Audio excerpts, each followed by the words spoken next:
Well, I will do my best to explain what Wittgenstein meant by invoking the concept of games to explain how language has meaning and what the meaning of that is for a broader conception of the philosophical enterprise. But I also want to say something a bit about Wittgenstein's games in a slightly different sense.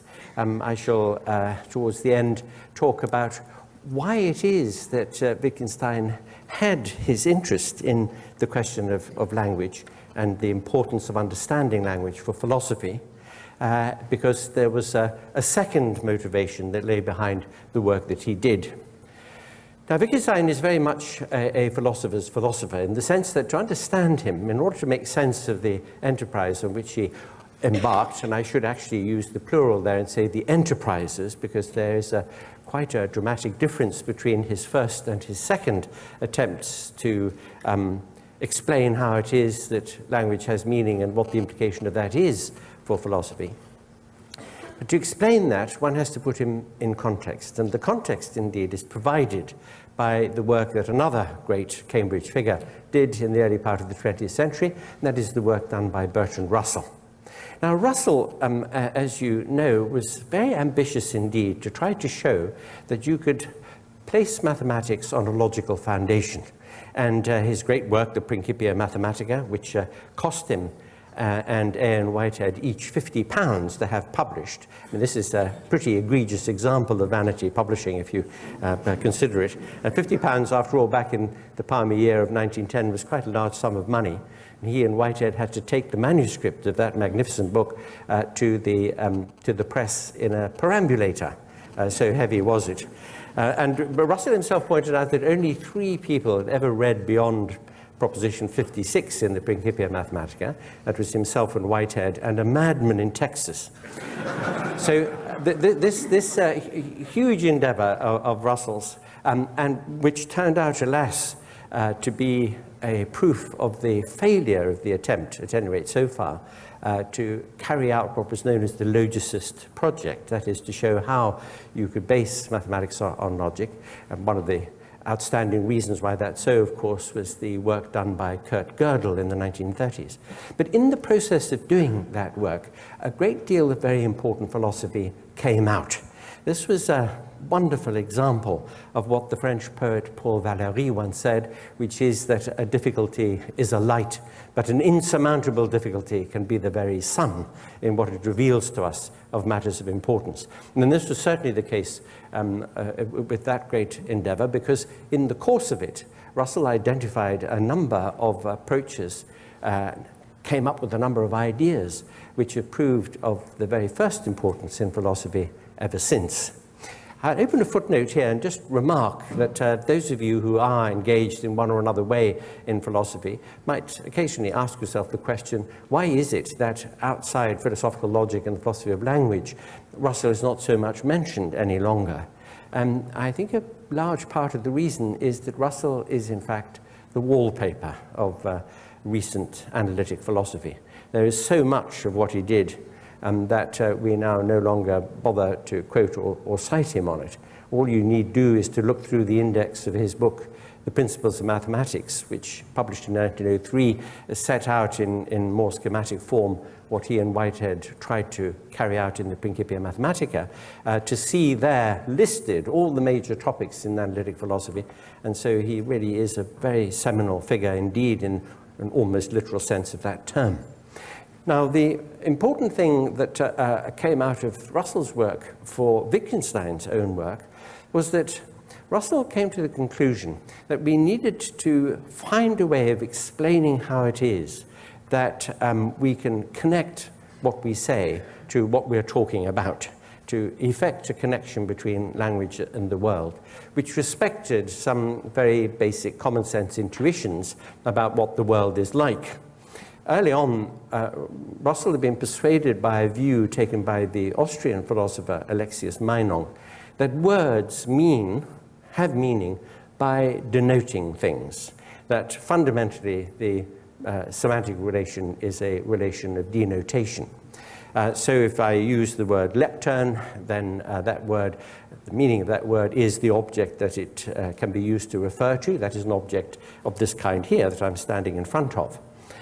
If I say the word watch, meaning it as a noun, then it has its meaning an object of this kind. It denotes a timepiece.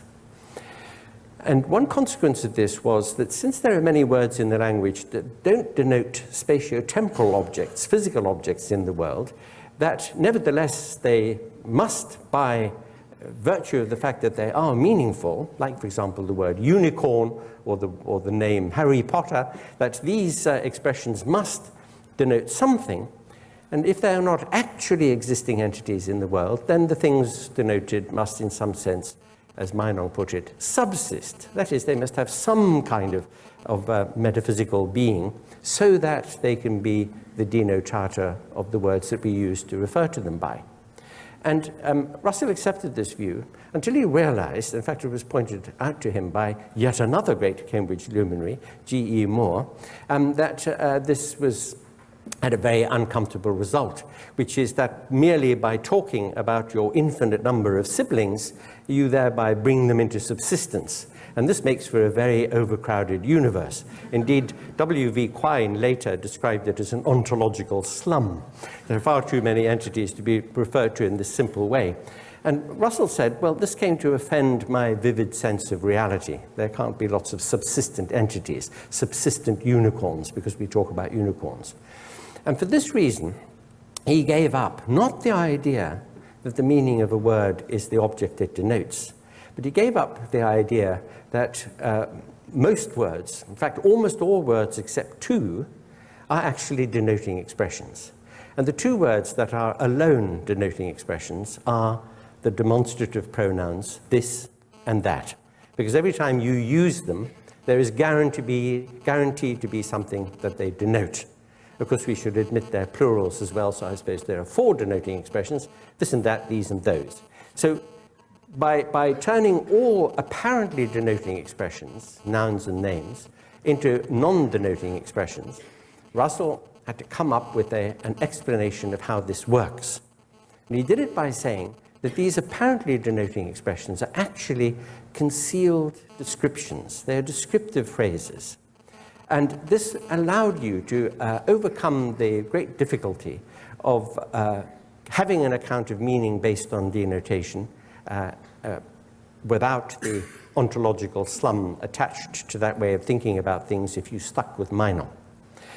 Indeed, there was another motivation that Russell had, and that is that Russell, of course, wanted to preserve what is called bivalence. That is the idea that our language is one in which there are the two alternatives that we have in connection with things that we say or assert about the world, is that they are either true or false. That there are just two truth values, truth and falsity. And if something isn't true, it's false, and if it isn't false, then it's true.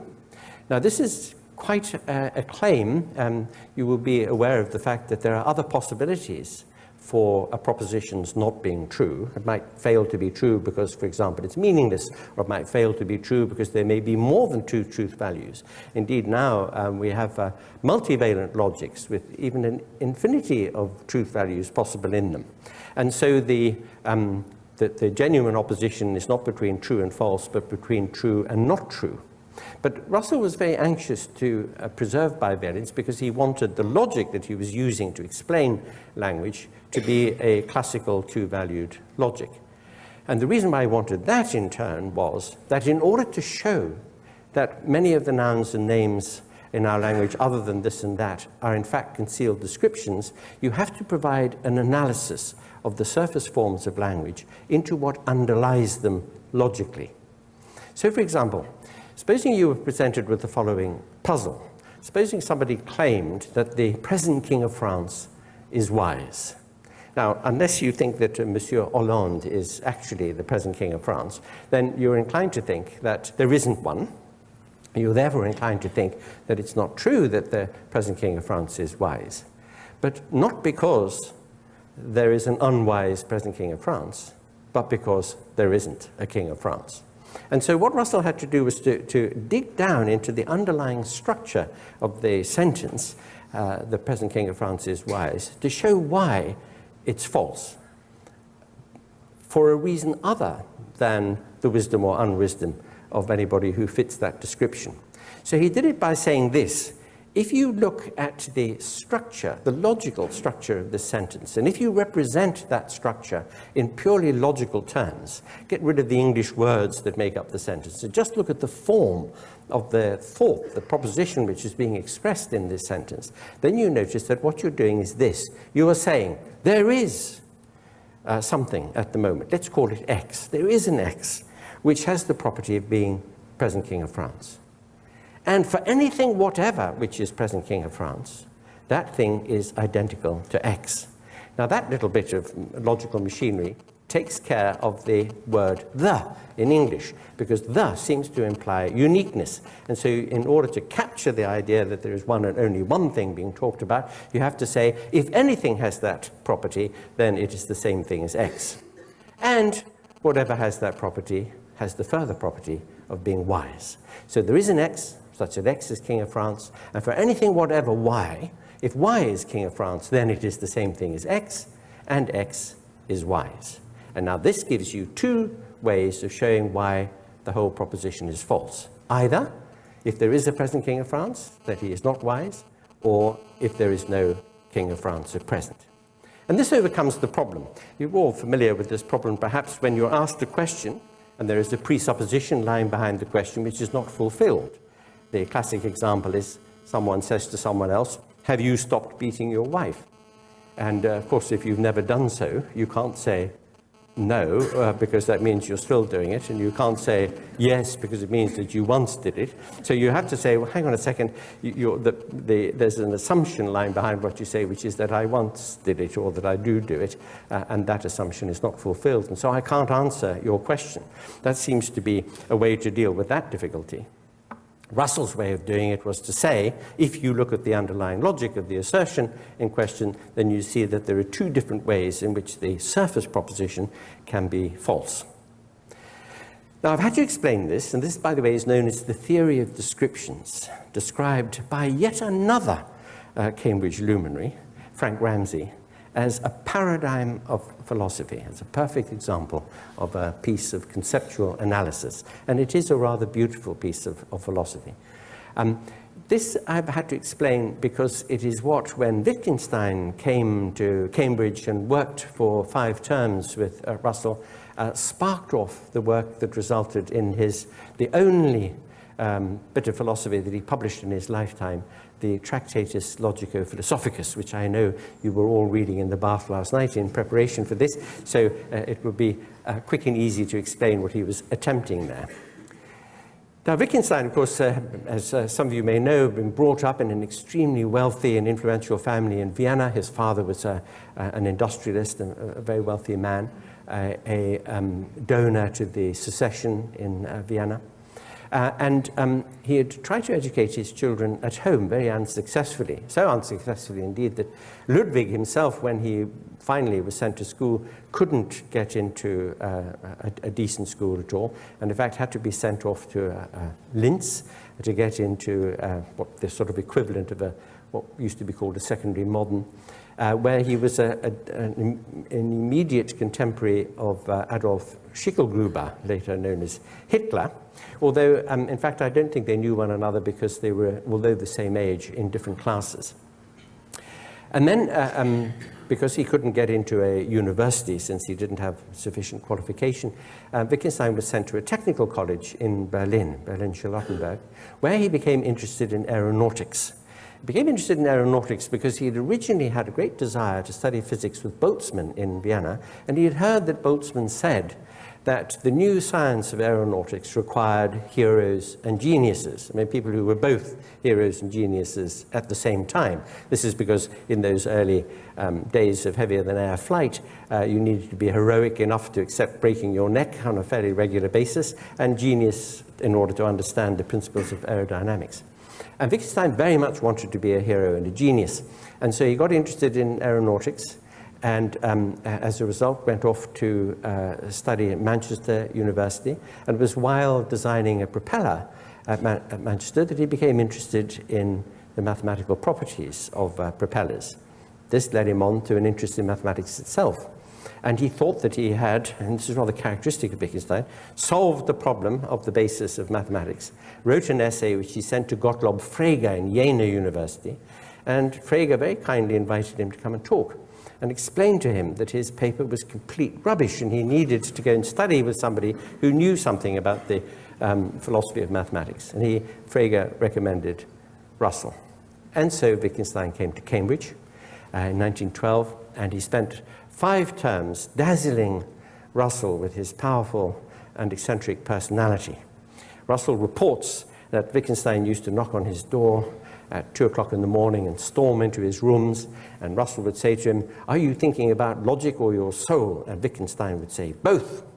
Anyway, he tremendously impressed Russell. He also impressed G.E. Moore, by the way, who said that he thought Wittgenstein was a genius because he was the only person who frowned during Moore's lectures. This is a tip, by the way, for anybody who wants to.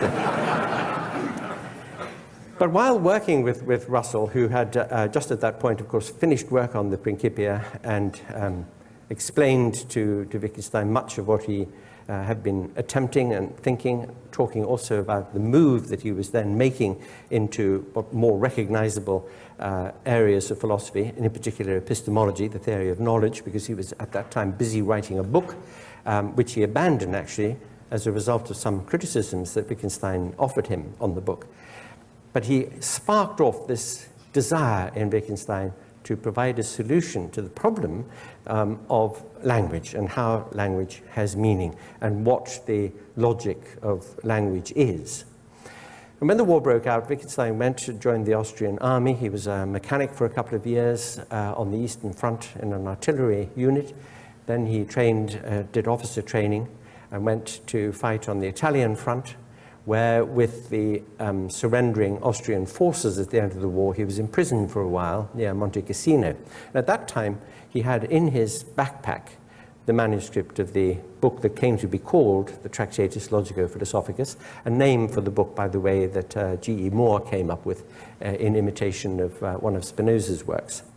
And this book, in a very, very pared down, highly economical, very austere way, set out a view about how it is that language and world can connect, and thereby how language can have meaning. And just to put it in the crudest of terms, the proposal that Wittgenstein offered was this. Both the world and language obviously are complex things, and complexes have structure. And if you look at the structure of a complex, if you analyze those structures down to their elements, to the atoms, as it were, the things that are no further analyzable, the logical simples at the bottom of the structure, you can see how the two structures parallel one another, even if you can't specify what the different levels of structure are. So he said, here on the one hand you have the world, and here on the other hand you have language. And there are facts in the world. The world consists of facts, and little footnote, not of things, because if you gave just a straightforward inventory of the things there are in the world, like my left shoe and my right shoe and this lectern and this building, you wouldn't just be describing how the world is. But if you say there is my left shoe and my left foot, and my left shoe is on my left foot, then you've described a fact, a way things are in the world. So the world is the totality of facts, of how things are arranged and not arranged, but not just of a mere inventory of things. So you have the world, and it consists of these facts. And you have language, and language is made up of propositions. And by proposition, Wittgenstein meant what in the early phase of analytic philosophy was meant, namely the expression of a thought, the expression of a claim about the world. A proposition is not to be identified with the sentence. The sentences, it's raining, il pleut, es regnet, xia yu, they all mean the same thing in different languages. They all mean it's raining. They're all expressing the proposition that it's raining. And so it is the proposition which, in its physical embodiment as an assertion or a sentence in a given language, relates in some way to facts. Now the quick question is, how do they thus relate? Well, you see this, said Wittgenstein, if you look at the further levels of structure. Facts are made up of what he called states of affairs. And states of affairs are made up of objects. Now, he said, I don't know what states of affairs are, and I don't know what objects are, I don't know what you would actually empirically or find out constitute these lower levels of structure. But any complex must have structure, and any complex must eventually end in the simplest level of structure. So let us just denominate them as follows. The world is made up of facts. Facts are collections of states of affairs, and states of affairs are collections of objects. And parallel to this is the structure of language. Language consists of propositions. Propositions are made up out of elementary propositions, and elementary propositions are made up of names. Now, I don't mean names like Tom, Dick, and Harry, said Wittgenstein. I just mean whatever the most basic units of language are. So I'm just talking about the formal structure, not the actual content. And here you see how the structures parallel one another. Propositions describe facts, actual or possible facts. Elementary propositions describe states of affairs, and names denote objects. And it is at this very lowest level of structure of language that the connection between language and world is effected, because the arrangement of names in an elementary proposition will be a picture of the arrangement of objects that constitute a state of affairs. And he meant the idea of the picturing relation quite literally, because it captures the sense of the way that different formal structures can actually be representations, representations, or depictions of one another. He gives us an example, a musical score, the movement of the pianist's fingers on the keyboard, the airwaves propagating to the eardrums of listeners, the music as heard. Now, each of these different phases and stages have an internal connection. From the musical score, you can deduce something about what will be heard, and vice versa. Somebody who has the skill could listen to a piece of music and transcribe it onto staves. And this is because of the logical relationship in which these different instantiations of the music share a pictorial representation of other phases of the music. So, as it were, the musical score is a picture of the sounds heard. The sounds heard can be treated as a picture of the musical score. And this, therefore, is the nature of the relation that matches the arrangement of names in elementary propositions to the arrangement of objects.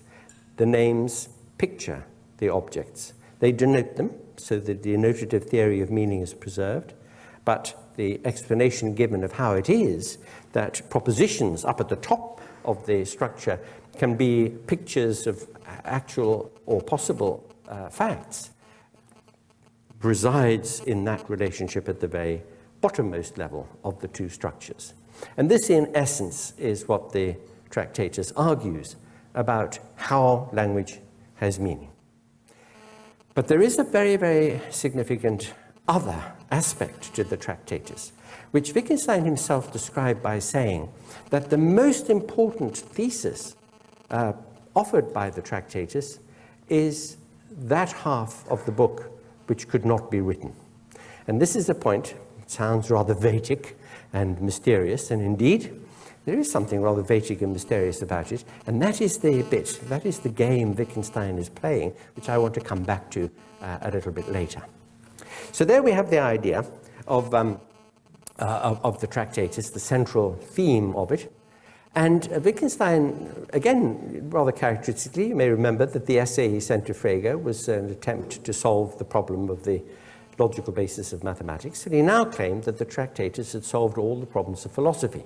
And he claimed this because, he said, if a proposition is a picture of an actual or a possible fact, then that is how it has meaning. And if it isn't a picture of an actual or possible fact, then it is meaningless. It is empty.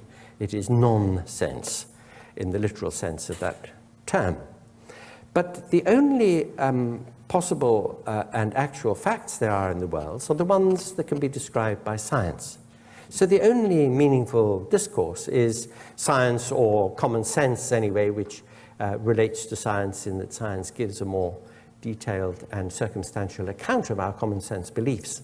But all the things that we want to say in ethics, in aesthetics, and religion, since the propositions or seeming propositions that we assert in connection with those subject matters are not pictures of actual or possible facts.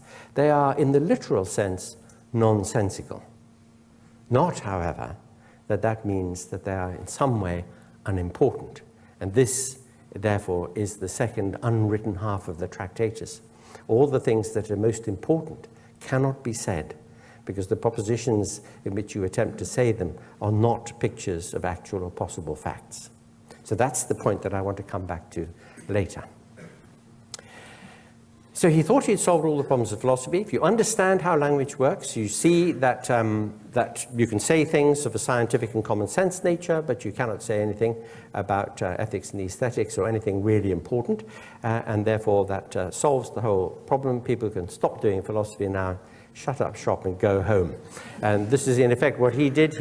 He trained as a teacher, like Russell himself, and like Karl Popper, a number of the major figures in philosophy in the interwar period who, shocked by the First World War and its effect on what had seemed to them to be advanced civilized countries, they came to believe that the only way to prevent another tragedy of that kind occurring was through education, through the education of the young.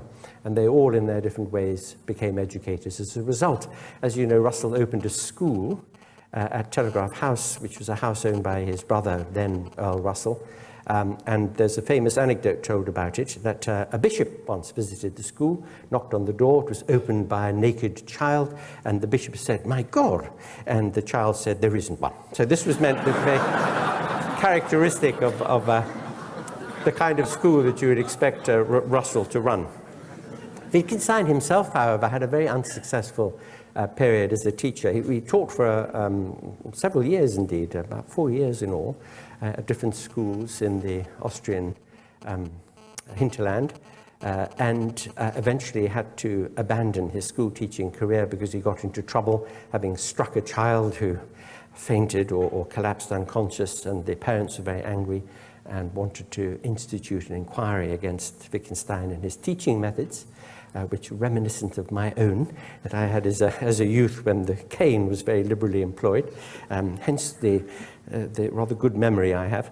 And he therefore became a gardener in Vienna, wanted for a time to be a monk, wasn't at all engaged at that point with philosophical reflection, until he was invited by members of the Vienna Circle, Moritz Schlick and the others, who were interested in what he had to say in the Tractatus, because they thought, I think mistakenly, indeed I think the consensus would be that they were mistaken, in thinking that their view, the so-called logical positivist view, which said that only empirically verifiable sentences had meaning, and the things that we say in ethics and religion and so on don't, because you couldn't verify claims made using that kind of language. They thought that the Tractatus was very much in their way of thinking, and they invited Wittgenstein to come and discuss with them.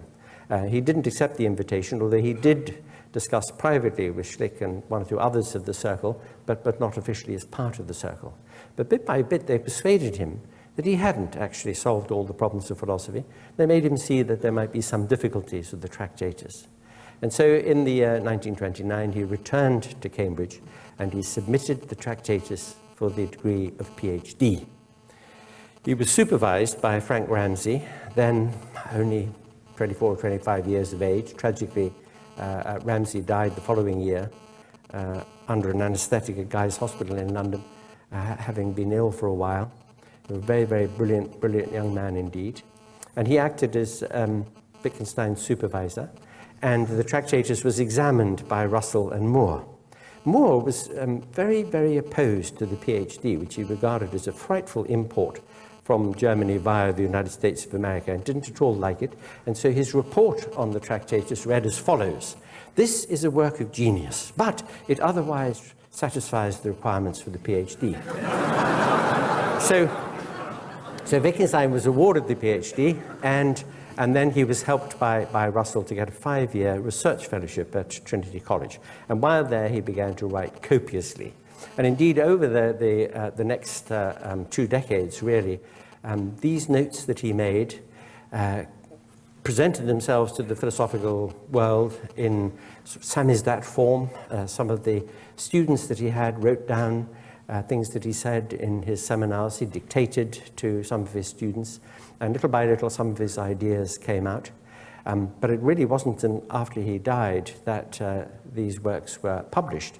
And the most significant, in fact, I suppose for Wittgenstein scholars, they are all very significant, but for the wider philosophical community, I suppose the one that was most significant, an outcome of the work that he did during the course of these 2 decades, was what we now know as the philosophical investigations. And it is in the philosophical investigations that we meet with the concept of games that proved to be very central to this new and very different phase of Wittgenstein's thought. And it was a phase predicated on the idea that he had been quite badly wrong in the Tractatus about how language has meaning. And indeed, he says in the exordium to the philosophical investigations that really you ought to read the Tractatus alongside the investigations in order to see how wrong the Tractatus was and why, therefore, it is necessary to revise the view about the nature of language and how it works. One major continuity between the early and the late philosophy of Wittgenstein is that Wittgenstein, at the time that he was writing the notes that were eventually published as the philosophical investigations, continued to believe that philosophy is not a real pursuit, that philosophical problems are actually spurious problems, that they arise because we misunderstand the way language works. He'd taken that view in the Tractatus. He still held that view. But he now had a dramatically different way of thinking about how language works. Not by having a relationship to something other than itself, namely the world, by these connections of denotation or reference, but instead that meaning arises from the uses that we make of language in the very, very many different ways that language is used. He now saw, for example, that the Tractatus had given us an extremely impoverished view of language, as if language was only ever used to say things like, this is a table, and this is a watch, and there is a glass on the table, it's raining outside. That is, as if language was just a collection of assertions, a collection of propositions. He now recognized that there are many, many different things that we do with language. We ask questions, we give commands, we make statements, we express our desires and wishes, we play act, we quote poetry. There are many, many different things that we do. We make demands on others. We perform certain actions like saying, I do thee wed, and the like. And this great variety of areas of language and the differences between them are what create philosophical difficulties when we make the mistake of assimilating uses in one area of language to uses in another, where we mistake the way that an expression works in a given area of language. And he called these different areas of language language games. Now, he didn't mean by the word game here something frivolous or unimportant. He meant that in just the way that a game is an activity which has its own rules, which explains how you use the pieces in the game. Think, for example, of chess or backgammon. It's a kind of self-constituting enterprise, where what you mean by using a piece in the game is set by the tradition of use, by the behavior that you associate with it. In fact, he described language games as being woven into what he called a form of life. That when we talk about things, we are making reference to things, we're asking questions about things, we are telling jokes about things, we're doing lots and lots of different things with language. And the way that the expressions in the language are used constitutes the meaning of the expressions. To put it very roughly, you might say that the theory of meaning that he came up with for the later philosophy was that meaning is use. The meaning of an expression is the use that it has in an area of language, a language game, which constitutes the rules for the use of that expression. So now you see a number of consequences flowing from this very different view. The idea of a denoting link between language and something other than language has gone. It's no longer the case that something independent of language confers meaning on linguistic expressions. Rather, language is self-constituting. Language games set the meanings of expressions used in those games.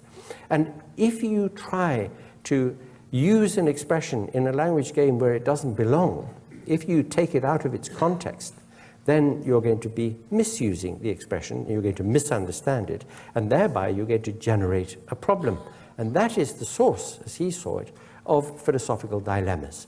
He thought that philosophical dilemmas arose from the misapplication of terms, the misuse of them in the wrong contexts, and that if only you understood the normal, straightforward, surface use of an expression in its own appropriate language game, you would never fall prey to that temptation.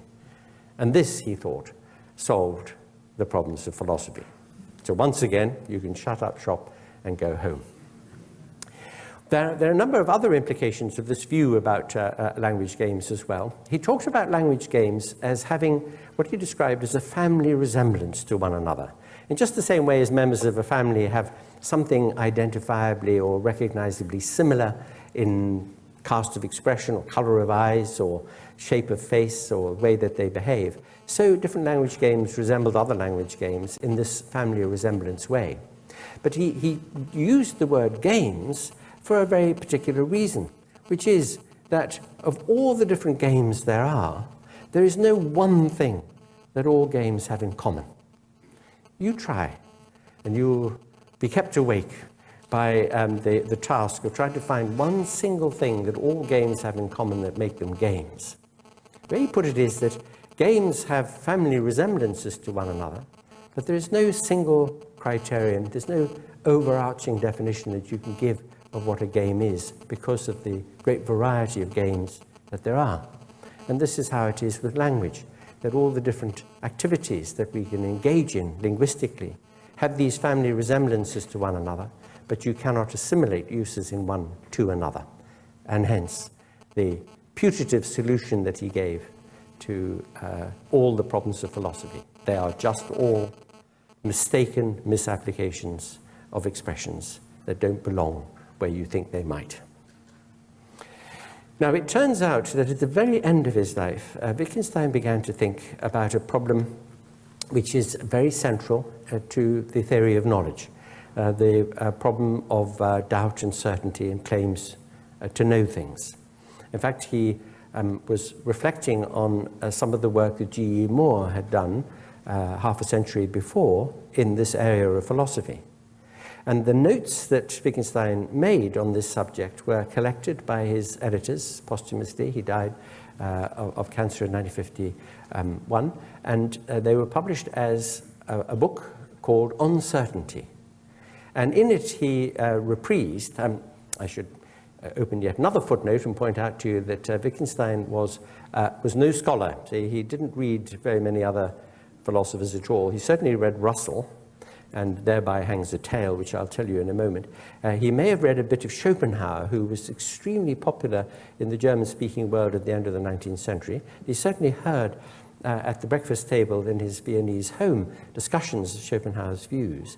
And so little bits of the great Immanuel Kant might have slipped through the Schopenhauerian net into Wittgenstein's consciousness. But he wasn't a reader of the philosophical tradition at all. And so you therefore see in his notes on certainty him reinventing some of the insights that Hume and Kant and others had about some considerations relating to what we have to assume, the kind of assumptions we have to treat as undischargeable if we're going to be able to claim to know things or to be certain about anything.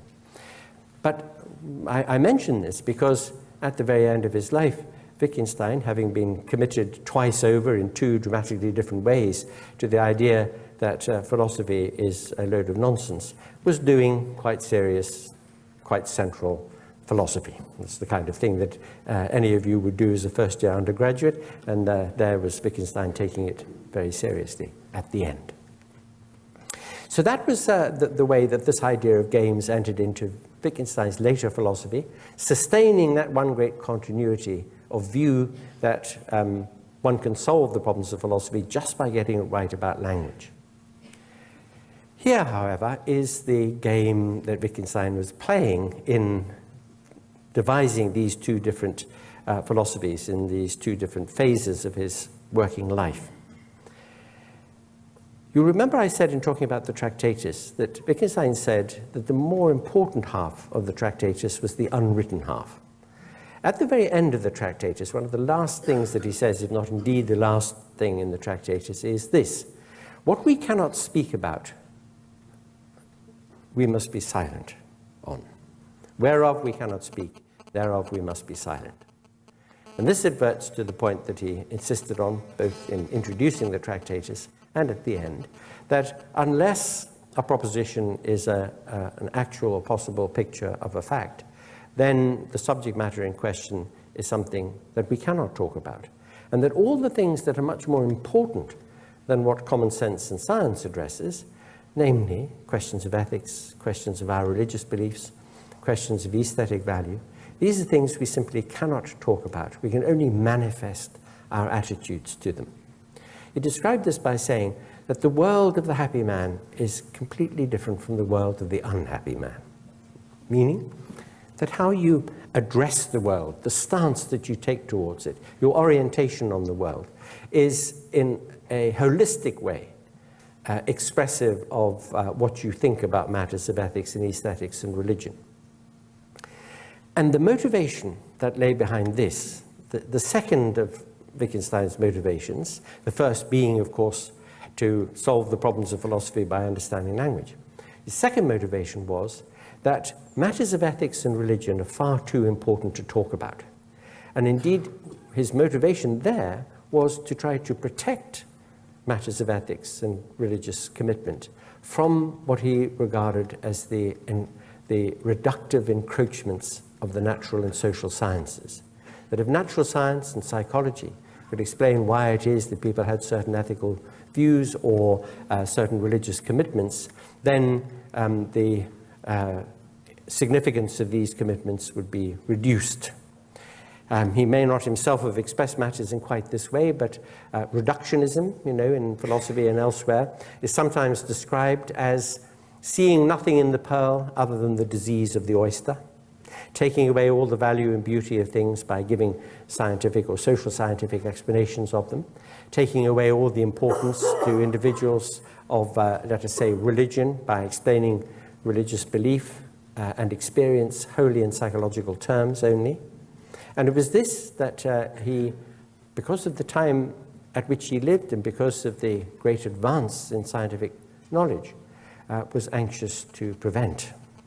So the game that he was playing there was to say that all the most important things that we address in our living and our reflection on living, the ethical and religious ones, are not ones that can bear discussion or examination or inquiry, because such examination and discussion would have to take the form of assertions, of propositions, of descriptions of them, and they would therefore be meaningless, because these things, these very important things, are not the kind of thing about which we can talk. So his second motivation really was to protect something that he saw as important. I mean, it's a very speaking fact about Wittgenstein that during the First World War, he read Tolstoy's version of the Gospels. When he actually read the Gospels themselves later on, he was very disappointed because they didn't quite come up to Tolstoy's version of them. But he was very interested in religious matters, and on several occasions, in fact on 3 separate occasions, thought of becoming a monk. He didn't himself talk quite consistently with his view in the Tractatus that this wasn't something you could talk about anyway. He didn't talk very much about his religious views later on in life. But it's evident, I think, from the nature of his life that questions of personal morality, his own view, for example, of human relationships, a very tormented one. He was a man who never stayed in the same place very long, never spent more than 2 or 3 years at any one location, very often took himself off to live in a solitary way. And evidently there was something that was hurtful and difficult in his private life. May very well have been because he was homosexual, and at that time homosexuality wasn't widely appreciated. And it's also likely that he felt if he had religious convictions and feelings, about which he was never very explicit for the reasons that the Tractatus itself gives. It may be that he felt guilty about these desires. So it would explain a great deal about the unsaid and hidden motivations for his work, that he wanted to make it possible that there should be either a barrier against the reductive encroachments of natural and social science on these precious matters, or, and here is the rather powerful result of the way he put things in the later philosophy, that it might be possible to justify and defend our attitudes in ethics and religion by saying that the discourses of ethics and religion constitute their own meaning, because they constitute a game, a language game, woven into a way of living, a form of life, having therefore validating their own meanings, giving them their own semantic content, making sense because this game has its own constitutive rules. There's another thing to be said about the way that Wittgenstein uses the theory of meaning that he offers us in the later philosophy, because it connects to the following fact. Bertrand Russell was a great help to Wittgenstein throughout his life. Accepted him as a student before the First World War, helped him to get his doctorate later on in 1930, helped him to get a fellowship at Trinity, and then when Moore retired from the chair of philosophy, helping Wittgenstein to be appointed to the chair of philosophy here. And it is a universal truth that if A helps B, B will ever thereafter resent A. And certainly Wittgenstein seemed to bear a great deal of resentment against Russell for all the help that he had got from him, not least because he thought, sometimes for not entirely incorrect reasons, that Russell's philosophy was insufficiently detailed and clear, and that he made lots of philosophical mistakes, and he read Russell with the main intention of refuting him. And there were two aspects of Russell's views that came to inspire in Wittgenstein two important contributions which have remained a permanent possession of philosophy. Now, the philosophers among you will recognize them under the titles The Rule-Following Considerations and The Private Language Argument. And I'll explain very briefly what these are. But they came out of two things that Wittgenstein had read in Russell. One was this. You may remember that Russell spent a little while in prison during the First World War in 1918, during the course of which he wrote a book called An Introduction to Mathematical Philosophy. It's a jolly good read, actually. And in this book, he makes use of the notion of mathematical induction. That is, the application of a rule will always guarantee the same outcome on each occasion. So, for example, the rule add 1 will always give you the successor to any given number if you apply that rule. And this prompted in Wittgenstein's later philosophy, in the work that he was doing for it anyway, a thought. And the thought was, how can you be sure that that's the case? How do you know that a rule doesn't start to vary and produce different results way down the line? Supposing you think of the rule +1, maybe you do get the successor of any given number n until after you've got several billion numbers. Maybe after 3.5 billion, it suddenly starts to give you the second successor of a number. How do you know? How can you guarantee that a rule will always have the same outcome? That was one thought. The other thought was this. Again, while Russell was in prison, he finished off a series of lectures which he gave after he was released. Came to be published under the title The Lectures on Logical Atomism. And this was Russell's very informal and rather incompletely worked out version of Wittgenstein's Tractatus, because of course they had been discussing these matters together before the war, and they had gone in rather different directions. Very, very austere architectonic of the Tractatus, and this very, very informal, sketchy version of the idea of logical atomism in Russell. But fundamentally, the idea was very much the same, that there are structures, that the bottommost layer of structure in the world has to be the sense data, as Russell called them, that we have when we have empirical experience, out of which we build the physical objects that we encounter in the world. And physical objects are actually constructions out of actual and possible sense experiences that we have, and they are the atoms. Remember, in the Tractatus, the atoms of the world were objects, undefined. And Wittgenstein said, I don't know what they are, but they must be there. But Russell actually gave us a candidate for the basic atoms of the world, and they are the sense data that we have. This is in line with the empiricist tradition of thinking about how we have our knowledge of the external world. But of course, the great difficulty there is that Russell had made an assumption common to all epistemologists since Descartes. Now, you were all reading the Meditations last night in the bath as well, so you remember Descartes starting from the contents of his own consciousness. I know what I am, I'm a thinking thing, and I have ideas and beliefs and so on. So from this internal perspective, I have to somehow or other rebuild a degree of certainty about what exists independently of me or outside my mind. And this is the project undertaken in Descartes' Meditations. And so the Cartesian starting point is the internal contents of one's states of consciousness. And that, of course, is precisely what Russell is doing in the Lectures on Logical Atomism, starting from the little bits in the computer sense of sensing that goes on in the inner space of our consciousness, from which we have to infer an external world or rebuild confidence in these internal states being genuinely representative of something outside ourselves.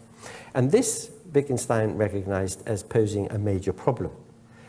If you were starting as a kind of Robinson Crusoe figure, just all on your own, solo, to talk about the inner states of your own consciousness, how could you do it? How could there be a language which was logically private to yourself in which you could discuss these things so that you could attempt to rebuild your knowledge of the external world? Because isn't it the case that a language has to be public in order for it to exist at all? Here's an example of this. Supposing you are washed up on a desert island as a little baby before you've had any chance to be exposed to language. And somehow or other you grow up there safely, and one day a coconut falls on your head, it gives you a headache, and you say to yourself, I'm going to call this headache. And then, alas, 6 months later, another coconut falls on your head, and once again you've got a headache, and you say to yourself, now what did I call this the first time? Oh yes, headache. Now, how would you know that you'd use that sound to denote the experience that you're having on the later occasion? Well, by memory, of course, because on the second occasion you're remembering the baptismal occasion. But here's the problem. Doing that is very like looking at something in The Guardian and thinking, good God, can that be true? And you rush out to buy another copy of The Guardian to see whether what the first one says is true. So really, you would, as a solo language user, never be in a position to know whether you are using terms with the same content, the same meaning as on an earlier occasion, unless you were a member of a linguistic community which could check and control your uses of expressions, unless you were a member of a rule-following community of speakers who together constitute the meanings of the expressions they use and govern their respective uses of those expressions. So this is the important point that Wittgenstein raised about the impossibility that there could be a logically private language. Of course, there could be a contingently private one, like Pepys's diary and so on, but the point about those is that they can be translated into a public language, and so they're not logically private. But if there cannot be a logically private language, then there cannot be a Cartesian starting point for the theory of knowledge. That was the big contribution that Wittgenstein made in reacting to Russell's view. And you can see the connection between the rule-following considerations and the private language argument. They are, in a way, the reverse and obverse of the same point, because the reason why a language cannot be logically private is that language is a rule-governed activity, and rules can only exist in a public setting, can only be followed, can only be recognized as genuinely normative in a public setting. So those are things, two points that came out of Wittgenstein's view of language games and the self-constituting semantics of language on the basis of the language games idea, which gave rise to this I think, permanent contribution to philosophy in the way of the private language argument and the rule-following considerations. So I suppose we have something to thank resentment for. Well, that is my account of Wittgenstein on games, and that is my account of the game that Wittgenstein was playing, namely to protect those things that he regarded as important, ethics and religion, from the encroachments of a reductive scientific attitude to them in his early work and in the later work, by saying that ethical talk and religious talk validate themselves because they give themselves their meaning in the language, games, and forms of life that they constitute. And I think this is of some interest and significance to us today, because, of course, we live at a time where there is rather a bad-tempered quarrel going on between people who have a religious outlook and people who don't. And there are arguments about the degree to which religious assertions and beliefs have content, and whether the belief that people have in their actually having content should nevertheless be one that they keep to themselves, or whether some real significance attaches to what people say and think when they use religious discourse, to the extent even that they might be permitted a place in the public square and in public policy matters. So what Wittgenstein had to say touches on the great question of whether religious talk makes sense. And that is where the crux of the debate between the two sides in this bad-tempered argument lie. Does religious discourse make any sense, or does it not? Wittgenstein's games offer comfort to those people who thinks that religious talk does make sense. Thank you very much indeed for your attention.